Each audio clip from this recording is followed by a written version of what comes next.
أعوذ بالله من الشيطان الرجيم بسم الله الرحمن الرحيم إن الذين يتلون كتاب الله وأقاموا الصلاة وأنفقوا مما رزقناهم سرا وعلانية يرجون تجارة لن تبور ليوفيهم أجورهم ويزيدهم من فضله إنه غفور syakur.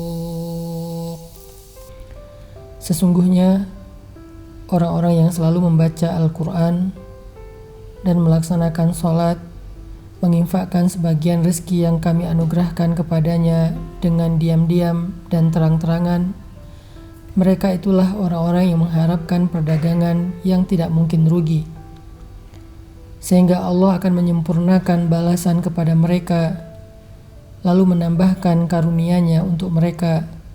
Sungguh Allah Maha Pengampun lagi Maha Menghargai. Al-Quran Surat Fatir ayat 29 dan 30. Assalamualaikum warahmatullahi wabarakatuh.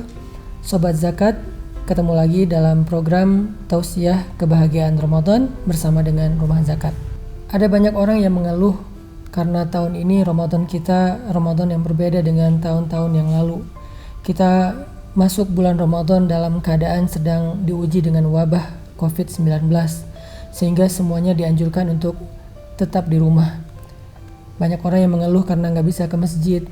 Banyak orang yang mengeluh karena nggak bisa keluar untuk ngabuburit di sore hari, dan seterusnya.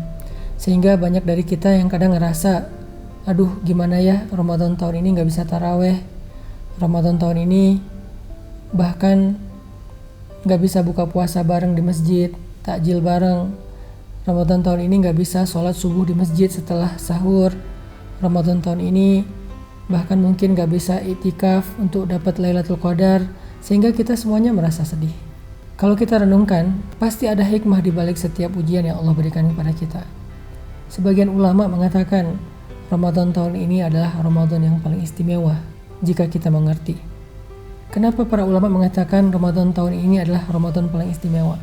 Dengan kondisi kita yang tidak bisa keluar rumah terlalu bebas seperti biasanya. Kata para ulama, Ramadan itu adalah syahrul khalwah. Ramadan itu adalah bulan kita menyendiri. Bulan ketika kita melakukan batasan-batasan interaksi sosial, yang sekarang kita mengerti dengan istilah social distance. Ramadan itu adalah bulan ketika kita harusnya banyak menghabiskan waktu sendiri bersama dengan Al-Quran, menghabiskan waktu sendiri dengan ibadah-ibadah sunnah, menghabiskan waktu sendiri dengan berzikir kepada Allah. Dan kondisi kita yang sedang diuji dengan wabah COVID-19 tahun ini adalah waktu yang paling tepat untuk memaksimalkan Ramadan kita, sehingga kita gak perlu sibuk lagi dengan pekerjaan di luar rumah karena kita disuruh untuk bekerja di rumah. Kita gak perlu sibuk dengan kegiatan di luar rumah yang mungkin sifatnya adalah entertain, karena kita dianjurkan untuk membatasi keluar rumah dan berinteraksi dengan sosial. Kita nggak perlu keluar rumah, kita nggak perlu ke mall, kita nggak perlu ngabuburit, kita nggak perlu ke kantor kecuali dalam kondisi darurat, sehingga waktu kita yang banyak di rumah itu harusnya bisa kita maksimalkan dengan lebih dekat kepada Al-Quran, lebih banyak melakukan ibadah sholat sunnah, lebih banyak berzikir dalam sehari ribuan kali, lebih banyak berinfak walaupun mungkin tidak harus ketemu dengan orang langsung. Kita bisa berinfak kepada ojol yang mengantarkan makanan kita.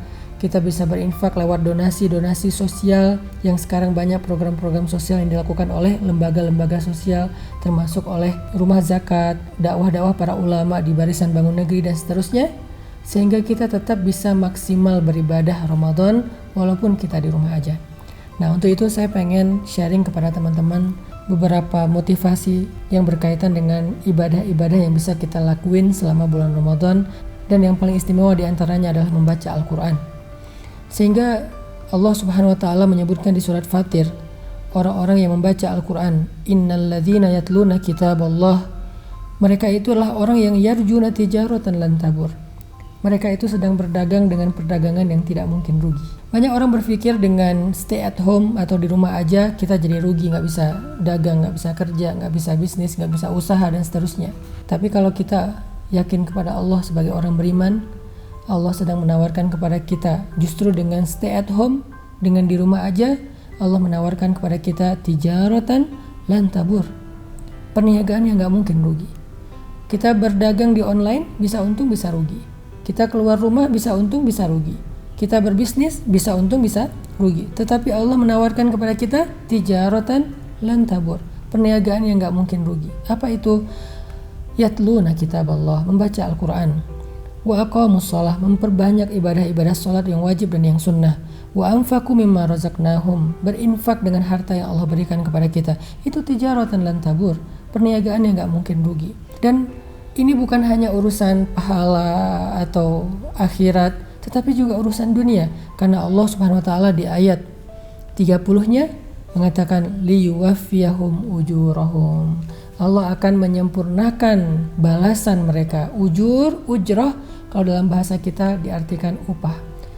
Allah nggak akan ngasih kita upah minimum atau UMR, tapi Allah akan memberikan kita upah maksimum, disebut dengan wafa. Itu bedanya manusia dengan Rob. Allah kalau ngasih upah wafa, sempurna. Tapi manusia kalau ngasih upah batas minimum. Allah akan liyuwaffiyahum ujurahum. Allah liyuwaffiyahum ujurahum. Allah akan menyempurnakan upah mereka. Apa yang dimaksud dengan wafa terhadap upah mereka ini? Maksudnya Allah akan memberikan balasan di dunia. Karena di ayat 30 Allah memberikan balasan itu dua. Pertama, liyuwaffiyahum ujurahum. Kedua, wa yazidahum min fadlih. Allah akan menyempurnakan upah mereka. Yang kedua, Allah akan menambahkan anugerahnya untuk mereka. Apa bedanya dua kalimat ini? Kalimat yang pertama kata ulama balasannya di dunia, dan kalimat yang kedua adalah balasannya ditambahkan di akhirat. Ini sebagian pendapat ulama. Artinya membaca Al-Quran, sholat sunnah, menginfakkan harta itu bukan hanya urusan ibadah ritual yang nanti pahalanya kita dapatkan di akhirat saja, tetapi itu juga perniagaan yang langsung cash kontan kita dapatkan balasannya di dunia. Yang penting kita lakukan itu dengan maksimal. Kita habiskan waktu syahrul khulwah, bulan khulwah, bulan menyendiri ini dengan membaca Al-Quran sampai kita akrab dengan Al-Quran. Apa ukuran kita akrab dengan Al-Quran? Ukurannya adalah ketika kita membaca Al-Quran kita bisa kita bisa menangis. Apa ukuran bahwa sholat kita itu sholat yang sudah berkualitas? Walladzina hum fi sholatihim khashi'un. Orang yang khusyuk di dalam sholatnya. Arti khusyuk ketika dia sholat, dia menikmati sholat itu. Apakah kita bisa menikmati sholat kita?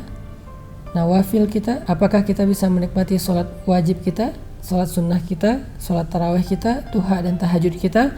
Kalau kita sudah bisa melakukannya dan menikmatinya, berarti kita sudah mendapatkan puncaknya ibadah sholat, yaitu khusyuk.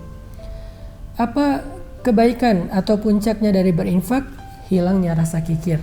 Kalau kita sudah merasa bahwa yang kita infakkan itu bukan sesuatu lagi yang berharga bagi kita, nggak menyayangkan apa yang sudah kita berikan kepada orang lain, nggak menyesali apa yang sudah kita berikan kepada orang lain, nggak mencintai harta lebih daripada kita mencintai akhirat, maka berarti kita sudah sampai di puncaknya sedekah, puncaknya zakat.